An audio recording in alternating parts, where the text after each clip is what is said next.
The more you see, the more alone you stand. Awareness is often described as a gift, something to be sought, cherished, even envied.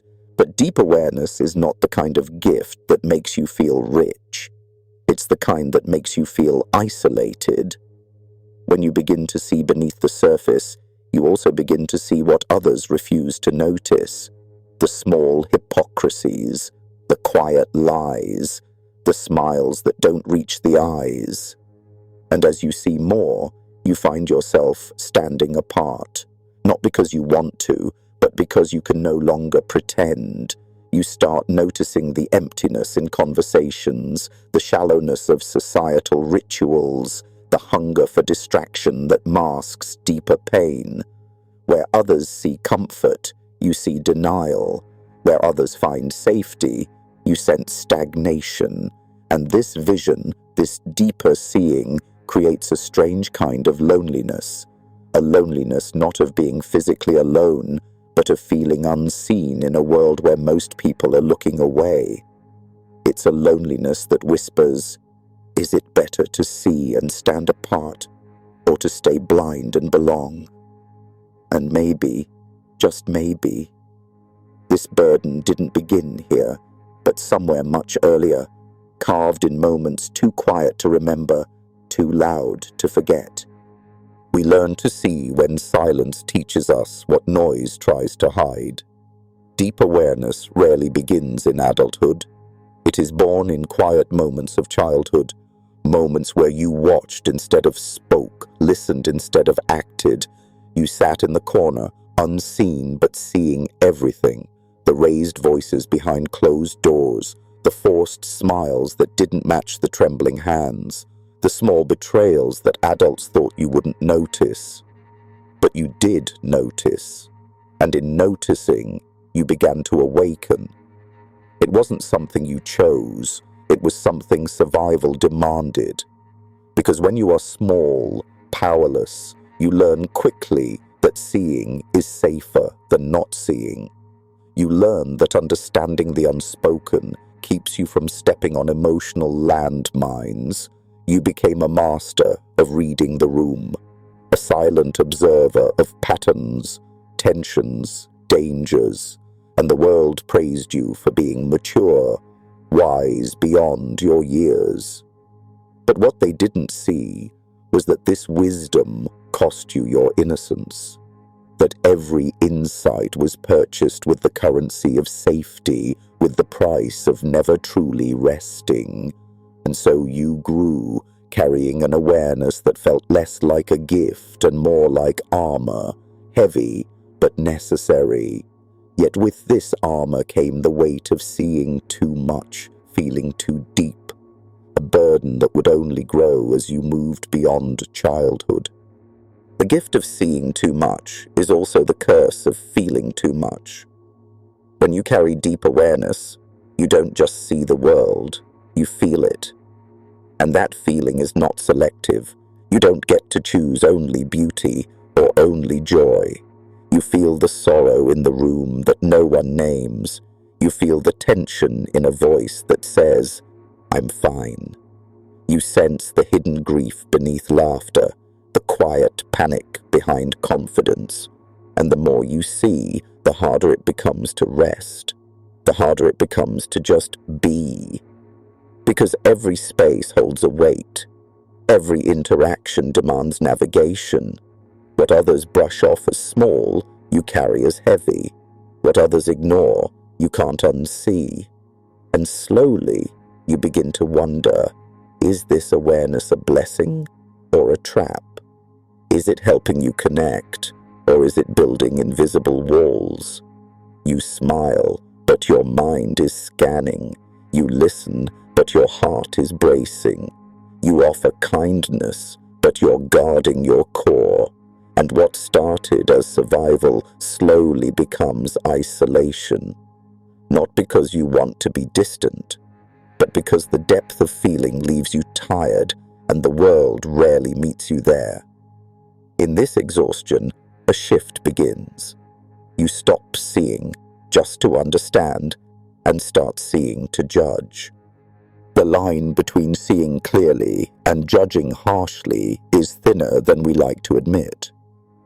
At first, awareness feels pure.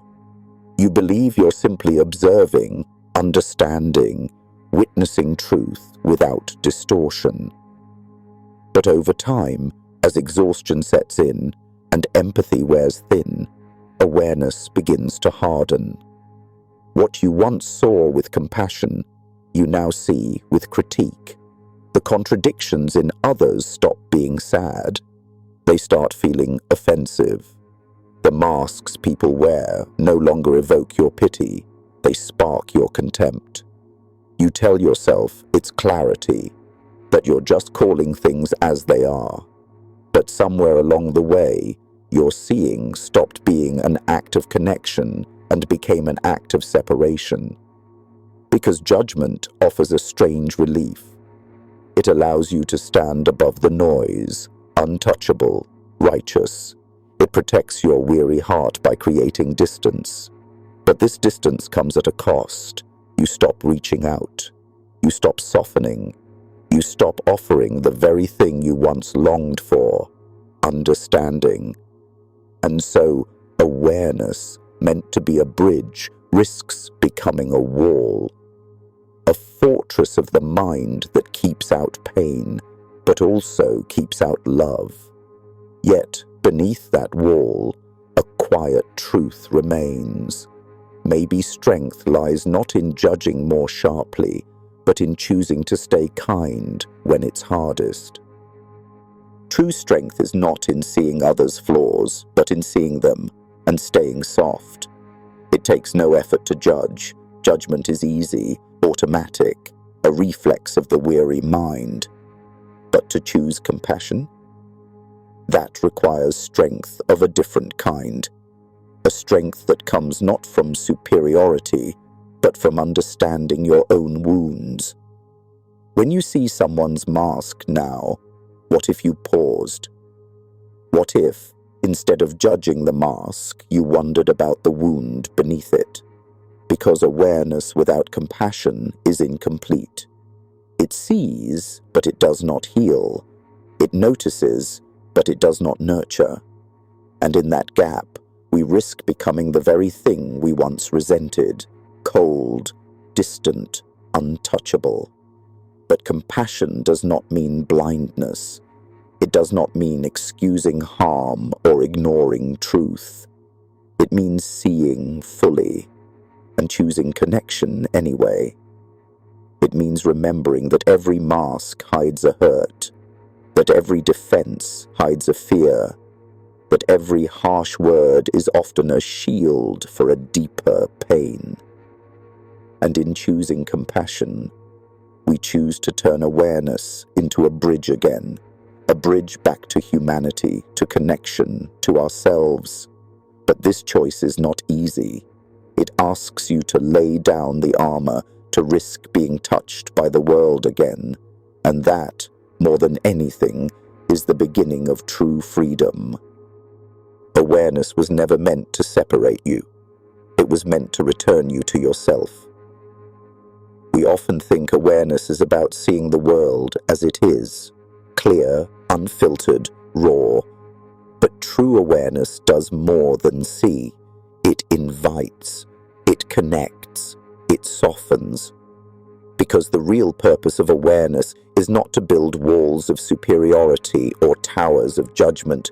It is to help us remember, beneath all the noise, the masks, the contradictions, we are all aching for the same things. To be seen, to be safe, to be loved without having to perform. When awareness forgets compassion, it becomes a weapon. When it remembers compassion, it becomes a bridge not just to others, but to the hidden parts of yourself, the parts you judged, the parts you exiled, the parts you were too afraid to face. And so, in the end, deep awareness asks one final question. Will you use it to protect yourself from pain, or to finally meet yourself beyond the masks you wear? Because because perhaps the greatest courage is not in seeing the world clearly, but in daring to truly see yourself